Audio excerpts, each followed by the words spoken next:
Good morning. I deliberately said this, wish you good morning because of two reasons. One, just to check if all of you are awake, noticed my mistake. If all of you are fully awake and noticed my mistake or not, and you did, so I'm encouraged. And second thing is that it's quite late in the day. I can understand that there is a vibrant city outside and we are here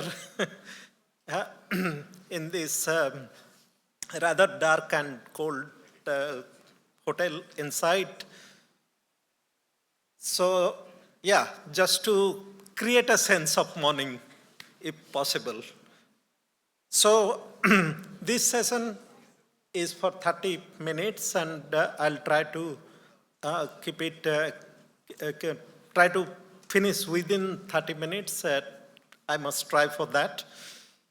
Not keep you a single minute after that. And Bhuta has already introduced me, so I do not need to again say that. So I think this session is about reflections of the day. So we had many sessions, discussions and presentations and so on. So we try to make sense of the day and share with you. So if I may start, with my sense making, and then I have two speakers. I'll invite them to briefly share their reflections. And finally, I will hand over to the organizing committee organizers to say that, how the recommendations will be crafted and some logistics related information. So that's the structure of this session. So what I'm going to say it very speed. So my reflection, I won't elaborate because some of these words you are very, very familiar with, so that I feel will make sense to all of you. So I think let's examine where we had the maximum consensus and pretty much big yes to something that we all agree in this room. That's family-based care, nothing like it. So big thumbs up to it, that's what must need to happen. And at the core of it is family strengthening. And then the care reform involves exploring various kinds of other alternative care options like foster care, like intensive care, and so on and so forth. So that's a big resounding support for that. A big resounding no to institutional care. That was also explicitly care. That's not something we want. And we did say in that context that that's the last resort. When nothing else works, then that's the fallback on mechanism. But I must say that all of you must have heard the statistics a colleague before shared, is that currently there are 5.4 million children in institutional care in different parts of the world. And with so many still in the institutional care, I think that's also requires some reform. And we have not talked so much today about it. I think we should make it a priority what needs to happen with regard to this 5.4 children still in institutional care. So that's, I think, one call for action. And then there are three other themes that we talked about today, which needs further work, I believe, is the inclusion of disability. And I was looking at my own organization that, SOS Children's Village, what we do with regard to disability. And when I was looking at the ASIA program, the children we have, only 1% of those are children living in disability. So that's so tiny, so small. So that's for all of us a clarion call that something major need to happen there. And we did touch on stop violence against children, but that's something which also needs a bit of elaboration, I think. And then the last previous session on crisis and resilience. So that's in terms of content, my reflections that happened today. With regard to strategy, there are another 6 points. I will quickly run through it. For me, one thing that there were major emphasis on data. Many speakers spoke about it. Data, the importance of data, the importance of evidence for programming, for advocacy, for research, for policy work, and it is very much emphasized by almost every speaker. And then the importance of advocacy and insisting for accountability, and that's another major emergent theme that, and then the importance of collaboration. Of course, BICON, this platform itself is an example of which is becoming a movement. I love that word. And, if that's the case, it certainly should continue. We need to invest in building this momentum forward. And, the importance of collaboration was emphasized right through the day. And then the importance of right kind of resource mobilization. USAID is gone, so, that's past. So what right kind of resource can be mobilized? We heard the example of philanthropy, but there are various other options. I must say that in SOS, just an example, out of the 15 countries in Asia, we work, 10 countries are self-sufficient. They're raising their own resources. They're not depending on international or any grants from outside. So there is a huge potential and possibility there still untapped, and we can look into that with professional support. And somebody said, I have this quote, that care happens when adequate funds flow to families and communities. So that's a good quote, I thought. And another concept which was, or strategy which was espoused today is that no care reform without a care experienced person in the room. And I'm really pleased that there are 34 of them in this room. So that's a very, very encouraging and exciting involvement. So that's my sort of quick summary or takeaways or whatever we call it from today's meeting. So now let me invite my two guests or panelists.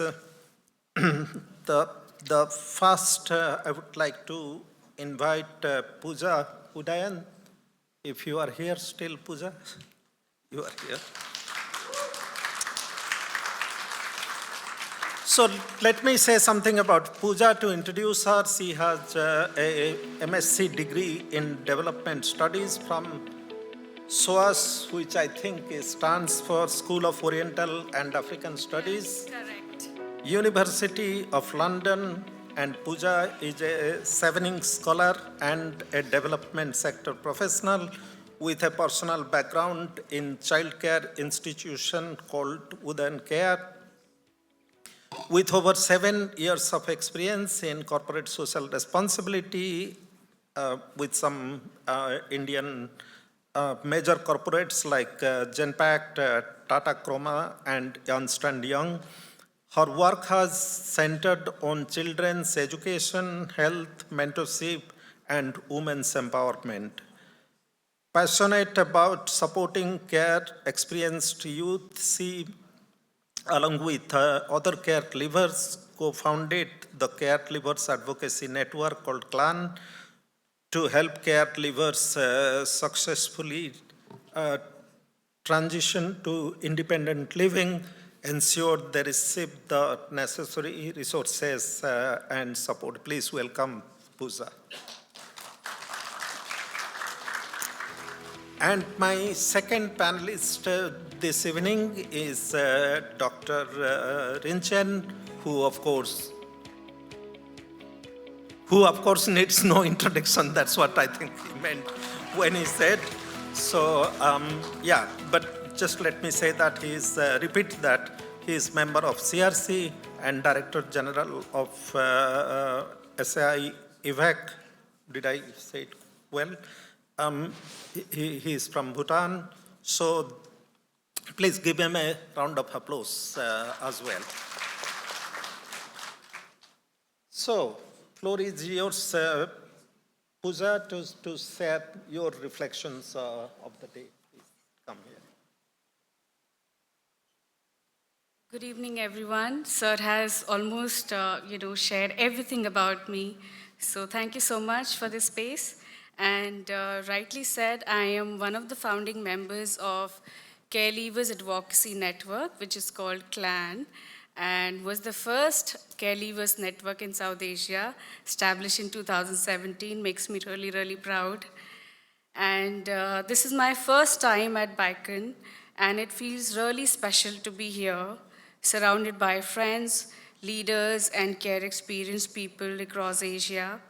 It feels like a family, big, big family, all of us coming here for one single purpose, which is to make sure every child grows up in the family with love, safety, and belonging. Day one at BICON was full of learning and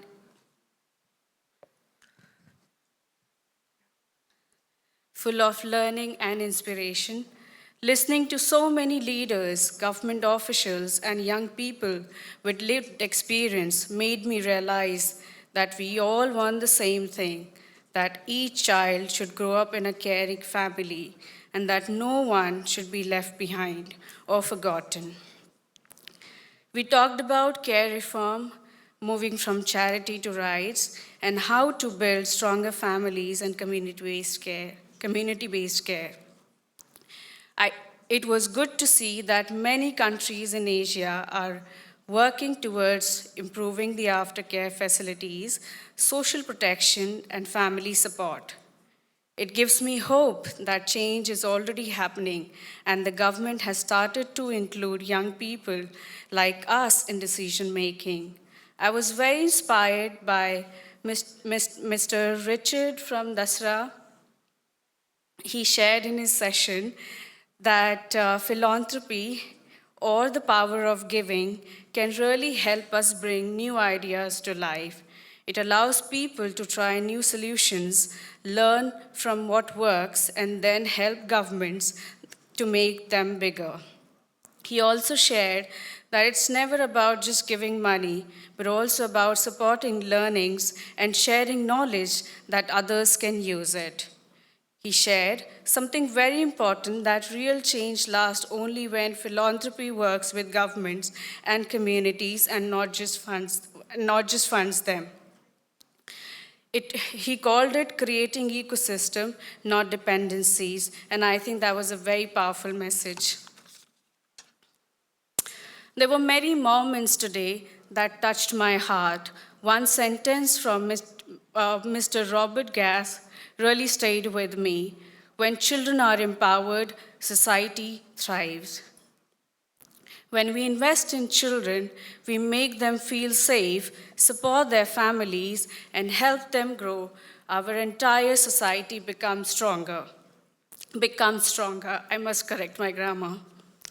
Mr. Gass also shared about three important things, which is invest in child protection system so that families can get help, create data and accountability so that no child feel invisible, build strong family-based care so that every child feels love and belonging.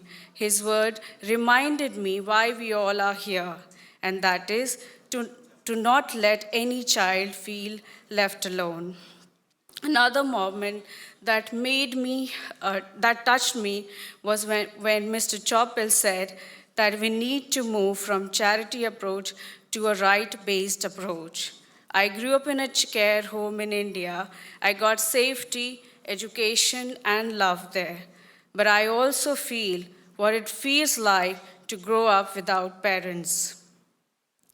When care experienced people in India turn 18, many are left to fend for themselves and start living on their own. For them, it is a nightmare. The support and care that they had suddenly stopped. But I was lucky. I got the support from my childcare institution, and they never left my hand.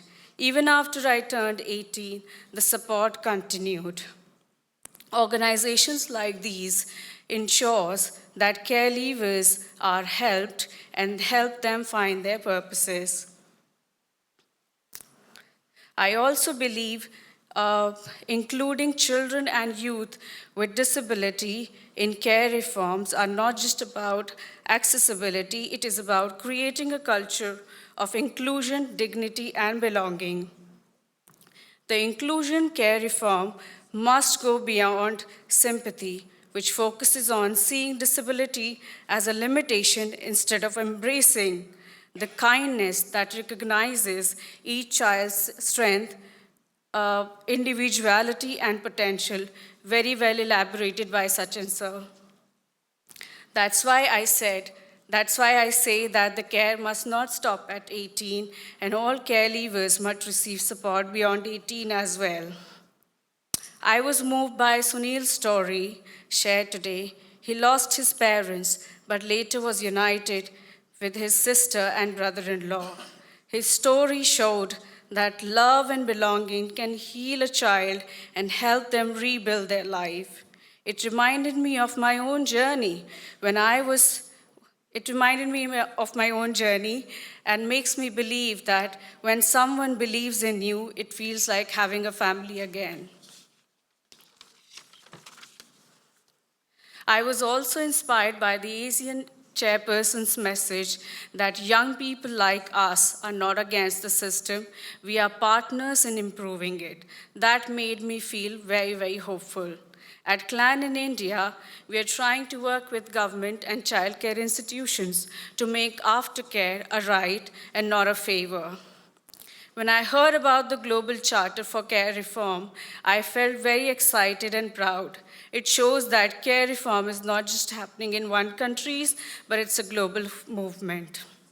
As a care leaver leading a network in India, I want to learn how we can take ideas of the Global Charter forward in our respective countries and work with the governments to make them real.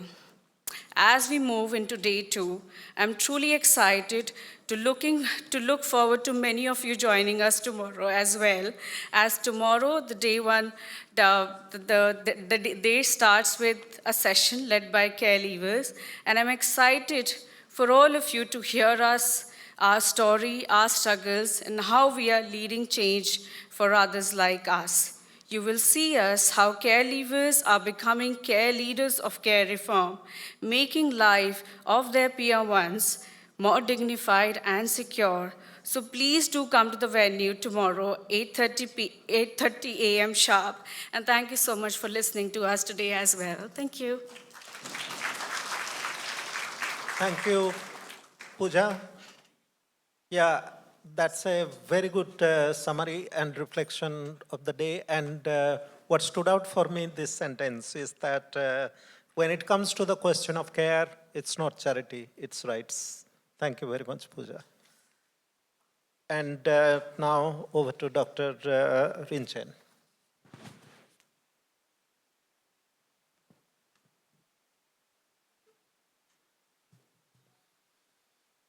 Thank you. After Pooja, I'm beginning to feel a little nervous. She did such an excellent summary and wrap-up. But I thought that, given the responsibility, I must also try and put my reflections. And based on what I heard from morning till now, I started feeling a little reassured that the CRC Convention, the Convention on the Rights of the Child, 36 years ago, did capture some of the essential elements of what we are discussing here as part of the biennial conference. And the way I look at the CRC Convention and this whole approach to children outside parental care, I feel there are 4 fundamental dimensions which the CRC captures, which is also core issues of children outside parental care. Now, one is that children have the right to be cared for by their parents. Parents and relatives are the first line of care for children everywhere. And that's what we have been discussing throughout. And the preamble of the CRC recognizes that the family as the fundamental group of society and the natural environment for the growth and well-being of all its members, and particularly children.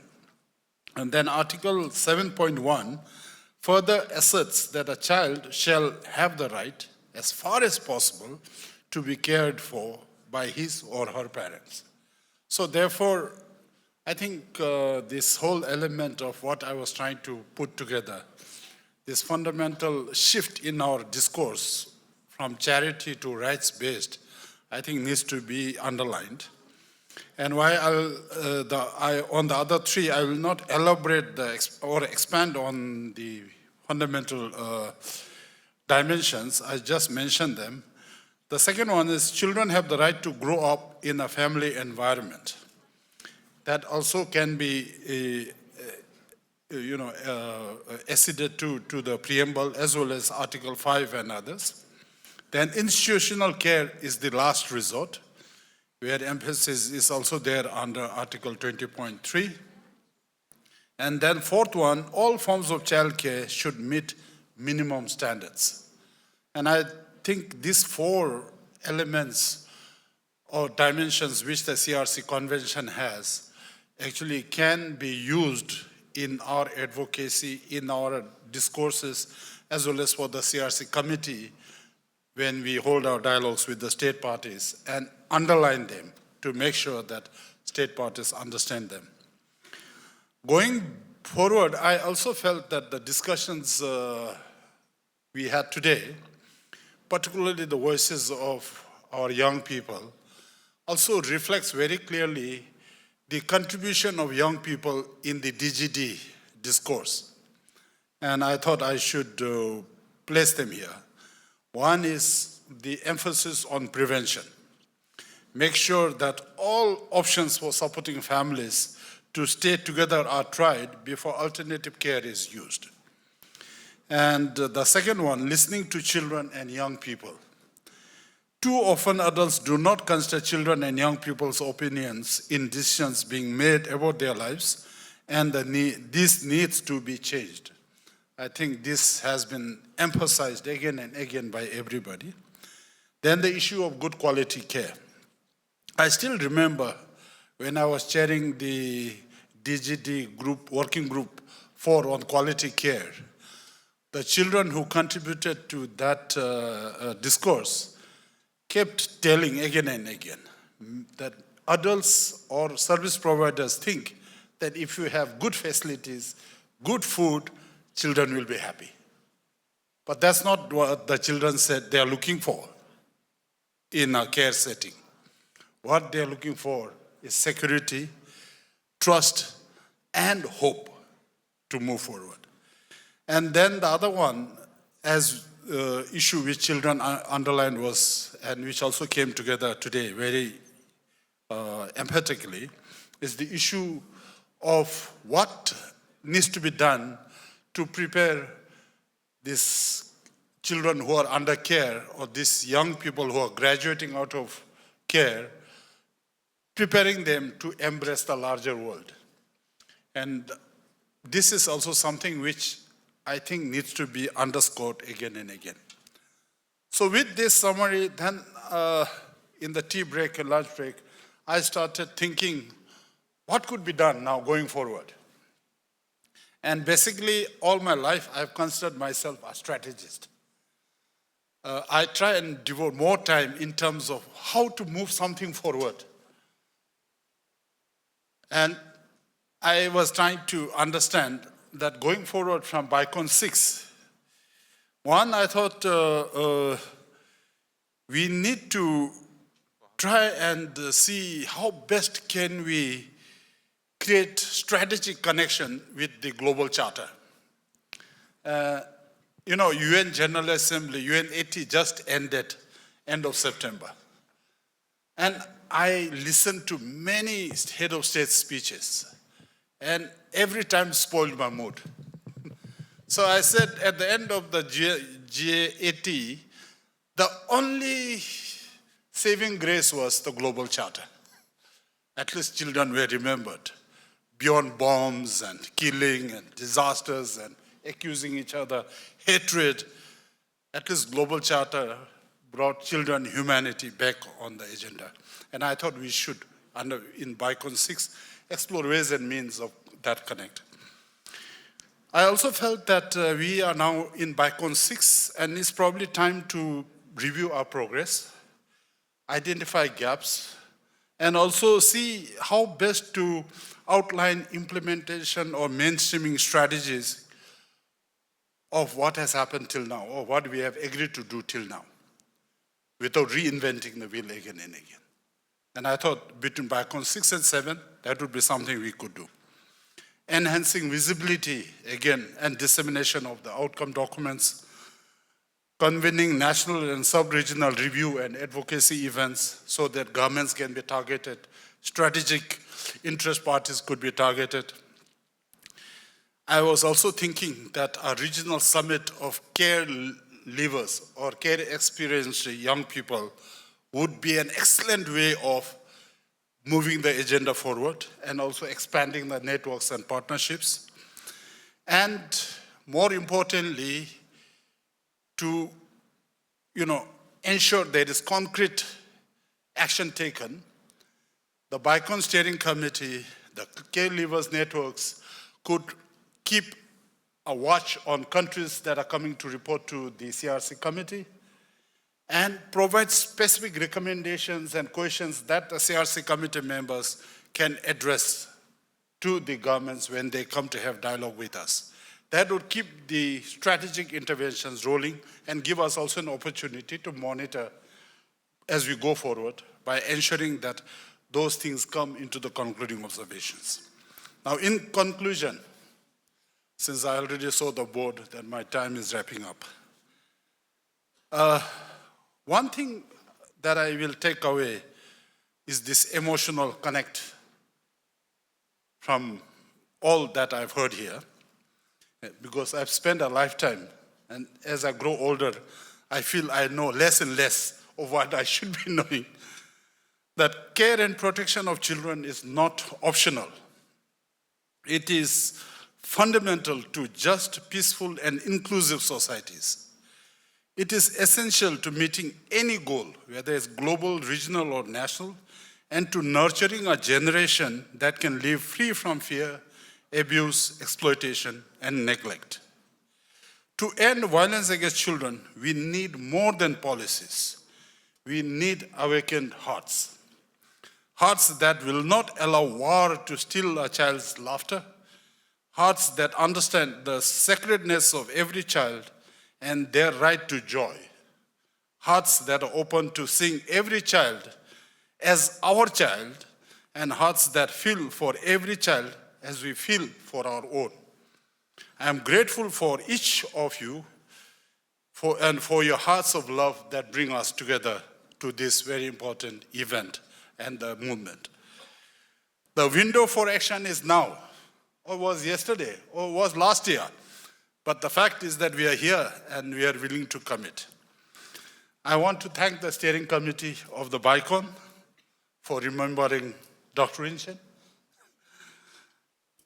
The many committed champions who are for the cause who are here in this hall, and also those who could not make it to this event, but send their spirit and goodwill.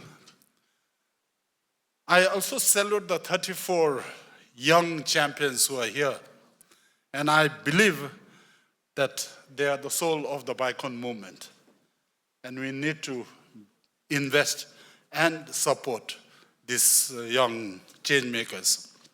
And finally, I express my deepest appreciation to UNICEF Malaysia for supporting my participation, guiding my participation, and ensuring that I stay on the right track.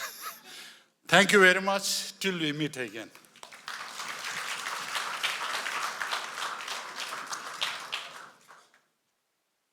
Thank you, Dr. Rinchen. Thanks for sharing the reflections and also providing some tips for the future, for the steps ahead, path ahead. That was immensely helpful. And also what you mentioned finally, and that's so important, is the emotional connect to this space.